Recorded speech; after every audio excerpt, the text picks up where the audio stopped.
अगर तावीज़ों के साथ दूसरे को अपने काबू में कर लिया जाता, हम ना काबू में कर ले अमेरिका के प्रधानमंत्री को। जो इसमें घुस गया तावीज गंडे के चक्कर में, जिसको वहम पड़ गया कि मेरे ऊपर जादू हो गया, मेरे पर टूना हो गया, मेरे घर के अंदर ये आ गया, मेरे घर में वो आ गया, हर काम नाकामी हमारी है, फोड़ रहे हैं भूतों के ऊपर।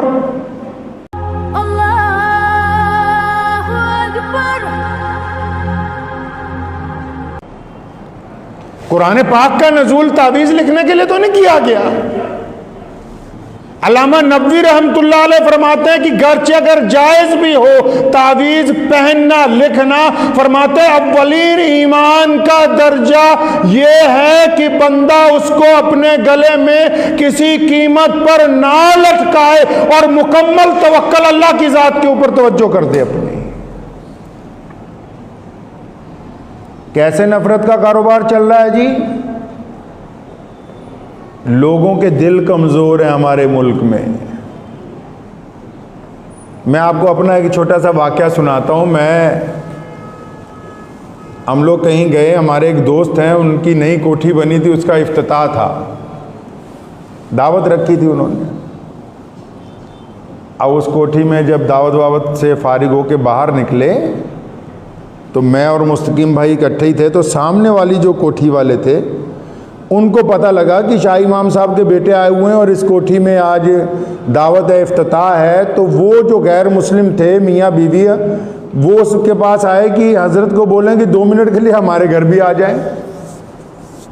अब चलिए जी, पड़ोसी हैं, उनके घर भी चले गए। माशाल्लाह बड़ा खूबसूरत घर बना हुआ था।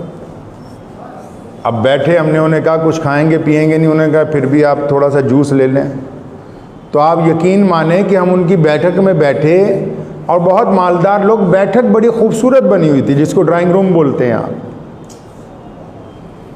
अब उसकी जो सीलिंग थी बड़ी प्यारी अच्छी लगी मुझे, तो मैं बड़े ध्यान से उसे देखने लगा कि खूबसूरत चीज़ है और ये कैसे बनाई गई। मेरा अंदाज़ा था भी इनसे मालूम करूं भी क्या लगाया है इसमें, भी इतनी खूबसूरत है, इसका डिज़ाइन बहुत अच्छा है। मैं अभी 2 मिनट उसको देखा तो उनके घर की जो बड़ी खातून थी वो सामने आके हाथ जोड़ के खड़ी हो गई कि आप सच सच बताओ मियाँ जी क्या नज़र आ गया है, बताओ, हमारे घर में तो साया ही बड़ा ज़बरदस्त है। अब जो वहमी लोग होते हैं ना, जब वो ये हरकत शुरू करते हैं यहीं से कारोबार शुरू हो जाता है। अब ये जो डुप्लीकेट शिकारी है जिसने कपड़े जो है पहन रखे सूफियों वाले, कहने लगा हाँ जी नजर आया तोड़े घर तो साया ही बड़ा भारा है। आप अंदाजा लगाएं 21वीं सदी में जी रहे हैं। ये पता है कि मोबाइल बिना सिम डाले हुए नेटवर्क नहीं पकड़ेगा, फिर भी घोड़े की नाल और हंडिया अपने घर के बाहर लटका रखी है कि ये आफतें रोक देंगी। ऐसी कोई भी चीज किसी के ऊपर आने वाली आफत को नहीं रोक सकती। अगर तावीज़ों के साथ दूसरे को अपने काबू में कर लिया जाता, हम ना काबू में कर ले अमेरिका के प्रधानमंत्री को, हैं जी? बैतुल्लाह में रोजाना दुआ होती है पूरे फलस्तीन के लिए, और फिर क्या करते हैं? जो आता है तावीज़ लेने, नफरत कैसे फैला देते हैं कि अच्छा तुम्हारे घर में ए के साथ किस किस का नाम पड़ता है। उसने कहा जी मेरे फलां चाचे का लड़का, उसका नाम ए से एहसान है जी, फलां है जी, उसका नाम अनिल है जी, फलां है जी, उसका नाम ये है जी, अच्छा ठीक है। एच से कितने लोगों का नाम है? उसका जी फलां का नाम है, ठीक है, अच्छा तो फलां। तो उनको अपने 500 रुपये खरे करने के लिए हम बता देते हैं कि फलां जो लफ्ज़ का आदमी है वो बंदा तुम्हारे ऊपर कुछ करवा रहा है। अब अंदाजा लगाएं कि 500 रुपये कमाने के लिए इन 2 बंदों के दिलों के अंदर नफरत पैदा कर दी। 2 बंदों के दिलों में नफरत पैदा कर दी। वो फिर आता है दोबारा के जी बार बार। आपको पता है ये जो छिपकलियां दीवारों पर फिरती हैं, अगर आप कभी जाएंगे जानवरों के डॉक्टर के पास तो ये जब छिपकली प्रेग्नेंट होती है तो ये खून की पिचकारियां मारती है। अब जितनों के कपड़ों पे खून के छिट्टे पड़ गए, वो सुबह ही किसी बाबे के पास पहुंच जाता है, बाबा जी छिट्टे पड़े हुए हैं। हाँ तेरे घर का तो हालात खराब है भाई, तू टाइम ते ही आ गया, नहीं तो काम निपटन वाला ही सी तेरा। बस घर में आप कोई गोश्त लेके आए, लिफाफा लाए सालन, अब ला के कुर्सी पे रख दिया, टेबल पे रख दिया, अब वो खून वहाँ लग गया, वह उठा के किचन में चला गया, किसी का रुपट्टा वहाँ पर रखा गया, किसी के कपड़े रखे गए, अब उस पर लग गए हैं जी दाग खून के, जी मामला ख़राब हो गया, अब इस घर की तबाही तैयार है जी। बस कई तो ऐसे मिलेंगे आपको कहेंगे बस आज तू टाइम ते आ गया, अगर 1 घंटा और लेट हो जाता काम तो मुक गया सीगा जी। बस अच्छे अच्छे लोग बाबे बने हुए हैं जो बेले हैं, जो कहते हैं उनको पता काम ही यही है, इसके अलावा अच्छा काम ही कोई नहीं। और आपको एक तजर्बे की मैं बात बताता हूं, आप कभी देखिएगा इसको जाके, वो भी सुने जो इसका कारोबार करते हैं, जो लोग इस तरीके के साथ दौलत कमाते हैं, और जो बेवकूफ बन रहा है वो तो अलग बन ही रहा है, वो सारी जिंदगी इस झगड़े में से निकलेगा नहीं। जो इसमें घुस गया तावीज गंडे के चक्कर में, जिसको वहम पड़ गया कि मेरे ऊपर जादू हो गया, मेरे पर टूना हो गया, मेरे घर के अंदर ये आ गया, मेरे घर में वो आ गया, हर काम नाकामी हमारी है, फोड़ रहे हैं भूतों के ऊपर। ये तो वो काम हो गया जिस तरह बैंक में डकैती पड़ती है तो दूसरे दिन अखबार में आता है 50 करोड़ चोरी हो गए, तो चोर भी देखते हैं कि भी निकले तो 2 थे, ये 48 लगता है, बाकी महकमे वालों ने बना लिया कि अब ये खा जाएंगे। वही काम आप अंदाजा लगाएं, अगर इस काम के अंदर जो पड़ गया बंदा ना, जिसको इस बात का वहम हो गया कि मैं तवीज लेने हैं, उसने जगह जगह जाना ही, और फिर उसकी जिंदगी, और जो गुमराही में पड़ गया अल्लाह नहीं चाहते उसे निकालना, वो खुद नहीं ना बदलना चाहता अपने आप को। और मुसलमानों ने, कईयों ने तो ठेका ले लिया है। याद रखें वो मुसलमान जो ऐसे इलाकों में रहते हैं कि जहां मुसलमानों की तादाद कम है, अगर वो रेडी चला रहे हैं, अगर रिक्शा चला रहे हैं और इधर उधर जा रहे हैं, और कोई उनको कहता कि जनाब कुछ कर दो, कुछ दम कर दो, ये कर दो, और इस कारोबार के अंदर लग गए, पैसे कमा रहे, आने वाली नस्लें मुतासिर हो जाएंगी तुम्हारी। देख लो जितने तावीज़ गंडे करते हैं, या तो उनका कोई बच्चा बीमार होगा या ख़ानदान में कोई बीमार होगा, और सारों का दिमाग ही ख़राब होगा, सही नहीं मिलेगा। आप लिख के ले जाइए आप मेरी ये बात।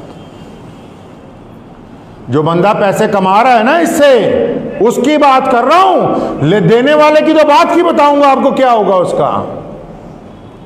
अगर मैं ये धंधा पकड़ लूं, अभी मैं ऐलान करूं शाही इमाम साहब तावीज़ देंगे सुबह से, आप यकीन माने 200 आदमी रोज आ जाएंगे, ऐसे भी रोज 20 वापस करने पड़ते हैं यहां से। लेकिन जो बंदा उसके पैसे अपनी औलाद पर खर्च करता है, अपने घर के ऊपर खर्च करता है, अब जो पैसा ही आया हो दीन को बेचने के बाद, और दीन प्रॉपर्टी किसकी है जी? अल्लाह की है और रसूलुल्लाह की है। और जो अल्लाह ताला की प्रॉपर्टी में, अल्लाह ताला की जायदाद में घपला करना चाहता है, उसको हजम नहीं हो सकता है वो माल। ये माल नहीं हजम होने वाला, ये निकलना ही निकलना है हर हालत के अंदर। कुरान पाक में तो कहीं नहीं कहा गया कि आप लोगों को बुलाओ, उनको दम करके दो, उनको पानी पड़ के दो, उनको ये कर दो। आप उनके अकायद के साथ खिलवाड़ करके अपना घर चलाना चाहते हैं, चलेगा नहीं। बदतरीन असरात मुरत्तिब होंगे, आप अंदाज़ा नहीं लगा सकते उसके नुकसानात का। मुझे याद है बचपन से, अल्हम्दुलिल्लाह हमारे ख़ानदान को यहाँ 300 साल हो गए। मेरे जद्दे अमजद हज़रत मौलाना शाह अब्दुल कादिर साहब लुधियानवी रहमतुल्लाह अलैह, और फिर उनके साहबजादे हज़रत मौलाना शाह मोहम्मद साहब लुधियानवी रहमतुल्लाह अलैह, फिर उनके साहबजादे हज़रत मौलाना मुफ्ती मोहम्मद ज़करिया साहब रहमतुल्लाह अलैह, फिर उनके साहबजादे रईसुल अहरार हज़रत मौलाना हबीबुर रहमान लुधियानवी रहमतुल्लाह अलैह, फिर उनके साहबजादे मेरे दादा मुफ्ती आज़म मौलाना मोहम्मद अहमद रहमानी रहमतुल्लाह अलैह, और मेरे वालिद मोहतरम हज़रत मौलाना हबीबुर रहमान साहब सानी मद्दज़िल्लु अलैह। आज तक किसी को तावीज़ दिया ही नहीं। और मस्जिद में बैठ के आप यही भूल गए कि करना क्या है, यहां आपको बिठाया क्यों है। और लोग भी तो ऐसे ही है ना, पेट्रोल पंप पे जाके कहते हैं कि जनाब 1 किलो चावल दे दो, मिल जाएंगे। कपड़े की दुकान पर जाओ और मिट्टी का तेल मांगो, मिल जाएगा। लोग अपना सवाल भूल गए हैं। मस्जिद में आते हैं कि हमारा कारोबार नहीं चल रहा, मस्जिद में आके तो आपको यह पूछना है कि हमारा अल्लाह के साथ ताल्लुक नहीं बन रहा।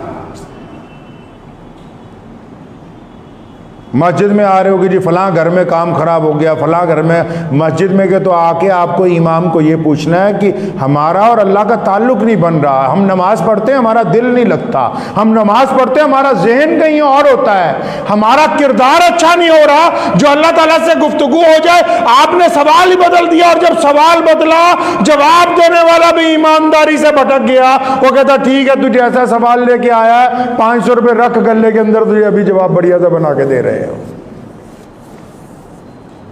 मुझे याद है मैं छोटा था, अब्बू जान के पास बैठा हुआ था, यहाँ तो एक साहब आए सुबह सुबह, 500 रुपया मुसाफे की था, हजरत जी अब्बा का इंतकाल हो गया, दुआ करवा दें। तो अब्बू जान ने 500 रुपये उसे वापस पकड़ाए, फरमाया बेटा दुआ नहीं बिकती है। ये जो हमने नफरत फैलाने का तरीका ईजाद किया है ना, सिर्फ मुसलमानों में नहीं है, ये जितने मजहब हैं उनके अंदर जो ढोंगी लोग हैं।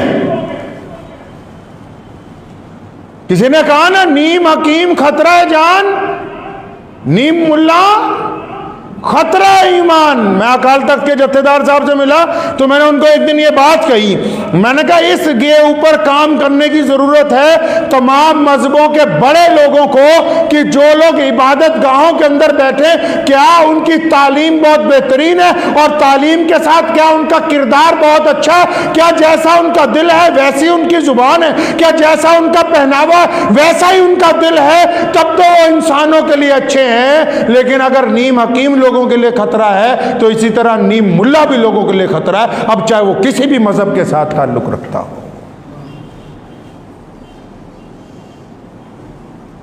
वहम के मरीज हो गए हमारे यहाँ, हमारे देश में तो वैसे भी किसी को थोड़ा सा डरा दो लोग भज्जे फिरते कि अच्छा ऐसे करेंगे जी, वैसे करेंगे जी। अल्लाह के बंदो, पहली बात तो ये कि 90% लोग जो हैं ना उन पर जादू होता है ना टूना होता है। पहली बात तो ये पल्ले बांध लो अपने पास। जादू बरहक है, कुरान पाक ने उसका इलाज बताया है, लेकिन आप अंदाजा तो लगाएं जिसका इलाज करना है जी, अब वो बंदा कहे जी मैंने दवाई नहीं खानी, बंदा कहे मैं दवाई नहीं खाऊंगा, बस डॉक्टर साहब दवाई लिफाफे में डाल दो, घर में जाके लटका लेंगे। डॉक्टर कहूँगा ये महाबेवकूफ आदमी है कि ये कह रहा है दवाई लटका लूंगा घर में जाके। पहली बात तो ये कि जो लोग तावीज़ गंडे के चक्कर में पड़ गए ना मेरे भाई, वो अपने आप को भी परेशान कर रहे हैं, अपने घर वालों को भी परेशान कर रहे हैं। वहम का मर्ज उनको हो गया है। गुस्ताखी की माफ़ी के साथ कहता हूँ, घरों में 60-70% तो ऐसे रहने वाले हैं, मर्द हो या औरतां हो, अद्धियां नूं तां डुप्लीकेट जिन चढ़ जाता, वो कहता घर दे काम ही ना दसन मैनू,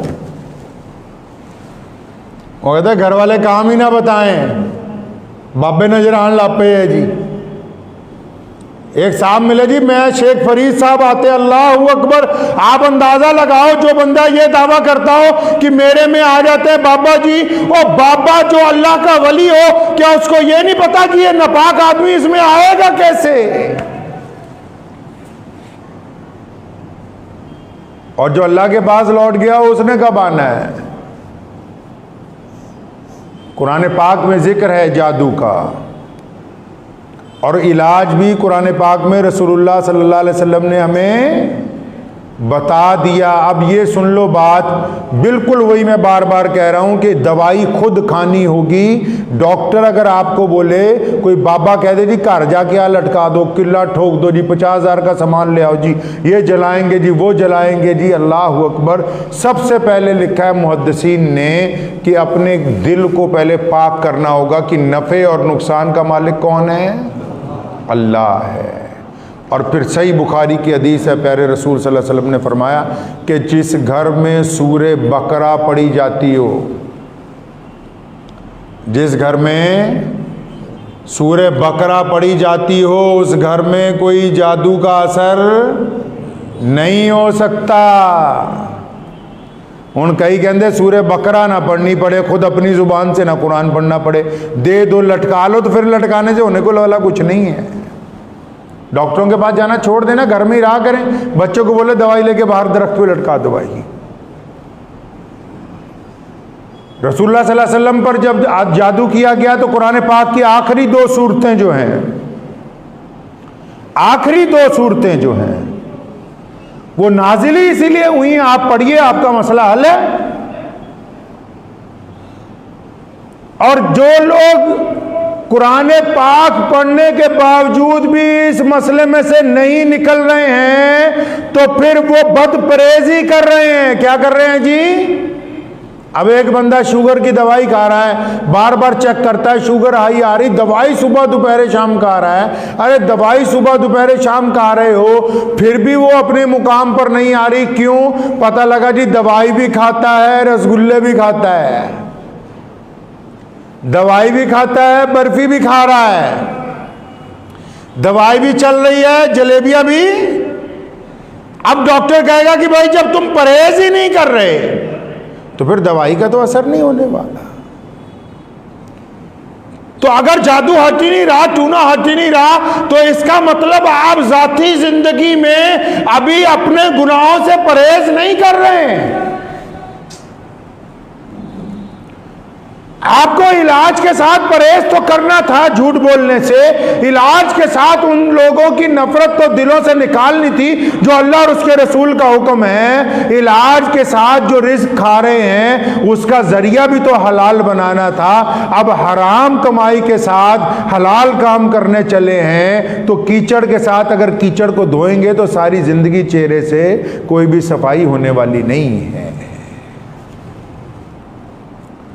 अगर ये आयतें असर नहीं कर रही तो इसका मतलब मरीज बदपरहेजी कर रहा है। मरीज अपने पास से कुरान पाक की आयतें जुबान से नहीं पढ़ता और पढ़ता है तो फिर उसके कारनामे इतने नापाक हैं कि उन आयात का असर नहीं हो रहा। वरना अगर इन आयात को किसी पहाड़ पर नाजिल कर दिया जाए तो वो रेजा रेजा हो जाए, उनमें इतनी अल्लाह ने ताकत रखी हुई, उसका असर नहीं हो रहा।